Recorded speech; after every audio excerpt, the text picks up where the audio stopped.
Same same but different. Actually আমরা দুই বোন জমজ, কিন্তু আমাদের মাঝে কোনো মিল না থাকলেও আমরা একই রকমের ড্রেস পরি এবং একই রকমের জিনিসপত্র ইউজ করি। তো আজকে বরাবর মতোই টানা করতে করতে কলেজ ক্যাম্পাসে চলে আসি।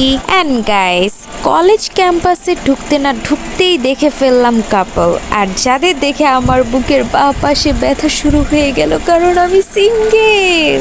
এসব কাপলসদের প্রতি আমার কোনো ইন্টারেস্ট নেই, আমার ইন্টারেস্ট শুধুমাত্র বইয়ে। তো বই বিহঙ্গ থেকে আমরা দুই বোন দুইটা বই নিয়েছিলাম, সেটাই ফেরত দিতে এসেছিলাম। আই হাই রে, ওরা তিনজন দেখি নাবু আদু সাদু সাজছে একই রকম ড্রেস পরে। বাই দ্য ওয়ে, ওদেরকে কিন্তু খুবই সুন্দর লাগছিল দেখতে।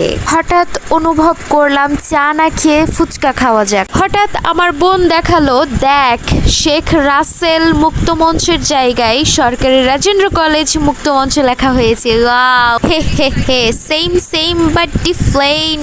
না না না, একই রকম। এই গরমে পাক্কা 20 মিনিট অপেক্ষা করার পর ফুচকা পেয়েছি। এনিওয়ে, ধন্যবাদ দেওয়াই যায়। এরপর মূলত মোবাইলের জন্য কিছু জিনিসপত্র কিনতে গিয়ে দেখি বাজার ভরা লিচু আর লিচু। পরে মূলত আমার ফোনকে নতুন ভাবে সাজাতে গিয়েছিলাম। তারপরে এই ভিডিওটা শেষ, বাসায় চলে আসি, টাটা।